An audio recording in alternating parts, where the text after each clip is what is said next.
Mardi matin, le soleil se lève sur Uvalde. Les habitants de cette petite ville du Texas émergent et commencent leur journée sans savoir que celle-ci va changer leur vie à tout jamais. Les enfants de l'école primaire Robb, eux aussi, s'apprêtent à rejoindre leur classe. Ils quittent leur maison, saluent leur famille et montent dans les bus scolaires. 19 d'entre eux ne savent pas qu'ils ne reverront plus leur lit, leur chambre, leur doudou, ni leur chien ou chat pour ceux qui en ont. Le soleil est présent dans ce début de journée qui s'annonce comme toutes les autres de cette période. Les uns pensent à réserver leurs vacances, les autres à comment ils vont finir leur fin de mois, mais aucun ne peut penser à l'horreur qui va se dérouler dans leur petite ville où tout le monde se connaît, au moins de vue. En parallèle, à quelques kilomètres seulement, un adolescent se réveille. Sait-il déjà au moment de se lever qu'il ne verra pas le coucher du soleil ce soir-là? Car il le sait, le jour où il passera à l'action, il sera abattu par les flics. Mais au moment de se lever, a-t-il déjà pris sa décision? Pas sûr. Mais là, dans sa maison, sa grand-mère lui prend la tête. Pour une bêtise, pour rien, elle serait au téléphone et l'empêche peut-être de prendre son bol de céréales tranquillement. Il prend son smartphone, regarde les news, et envoie tranquillement à une fille avec qui il parle depuis plusieurs semaines sur Messenger, « Je vais tuer ma grand-mère ». Son interlocutrice le prend-elle au sérieux? Pas vraiment le temps de se poser la question que la jeune fille reçoit un autre message, « Je viens de lui tirer dans la tête ». Et, 5 minutes après, il lui envoie un dernier message pour lui dire qu'il va être un tueur d'école et qu'il l'aime.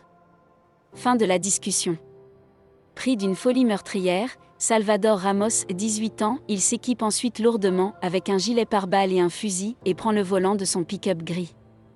Arrivé à proximité du complexe scolaire, qui accueille environ 530 enfants âgés pour la plupart de 7 à 10 ans, il abandonne son véhicule dans un fossé. Selon le gouverneur du Texas, Greg Abbott, il aurait eu un accident spectaculaire. Pourquoi prendre la peine de se garer normalement quand on sait que l'on ne sortira plus de cette école vivant? À ce moment, on peut se poser la question de savoir ce qui peut pousser un enfant de 18 ans, mais, à 18 ans on est toujours un enfant, à aller tuer des jeunes enfants dans une école qui ne vous ont rien fait. Ils ne veulent que jouer, ces enfants. Des personnes s'approchent du véhicule accidenté dans le fossé, pour réponse, ils vont recevoir des tirs d'armes à feu. Oui, Ramos n'est pas venu pour rire. Les 2 employés du magasin voisin à l'école ne demandent pas leur reste et partent en courant. Ils appellent les policiers aussi vite revenus au magasin. C'est les dernières personnes qui auraient pu éviter le drame. Puis, en l'espace de quelques secondes, tout s'accélère. À 11h32 très précisément, le suspect pénètre à l'intérieur du bâtiment, déterminé à commettre l'irréparable. Pénétrant dans plusieurs classes, il tire frénétiquement sur tout et tout le monde. Enfants, enseignants, quiconque se trouve sur son chemin est visé par les balles de ce citoyen américain, rapporte la police sur la chaîne CBS. Le tireur a tué ses victimes d'une façon atroce et insensée, s'insurge Greg Abbott. Rapidement alerté, la police recommande aux habitants de rester éloignés du lieu de la tuerie. Il y a un tireur actif à la Robb Elementary School. Les forces de l'ordre sont sur place. Votre coopération est nécessaire en ce moment en ne visitant pas le campus. Dès que plus d'informations seront recueillies, elles seront partagées. La tuerie ne prend fin qu'à l'arrivée des forces de l'ordre sur place. Pris pour cible par le meurtrier, 2 policiers sont blessés. L'auteur des faits est finalement abattu. Il a eu ce qu'il voulait. Finir en héros et martyr pour lui, dans sa tête de malade. Cela fait longtemps qu'il avait ce projet en tête. En septembre 2021, il avait déjà demandé à sa sœur de l'aider à acheter une arme à feu, celle-ci avait refusé catégoriquement.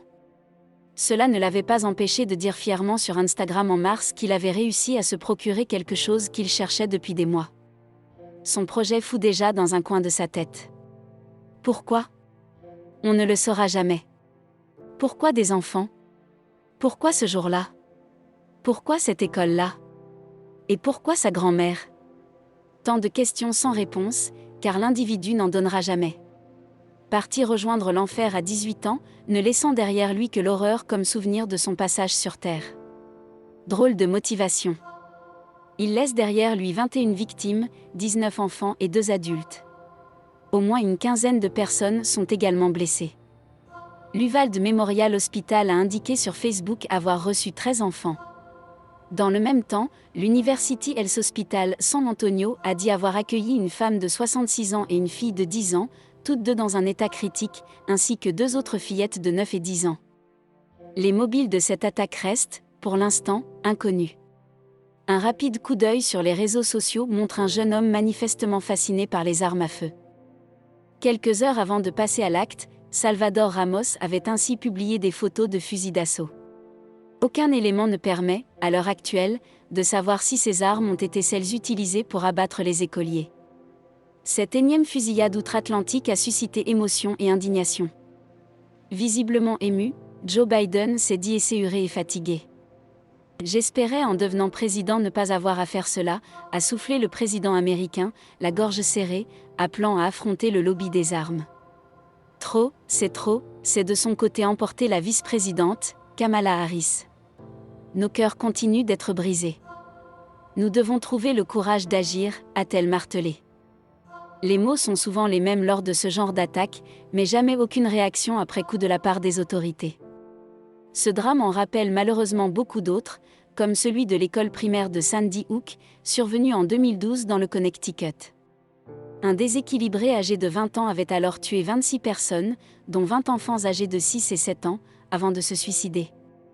L'Amérique avait aussi été particulièrement marquée par une fusillade dans un lycée de Parkland, en Floride, qui avait fait 17 morts, dont une majorité d'adolescents, en 2018.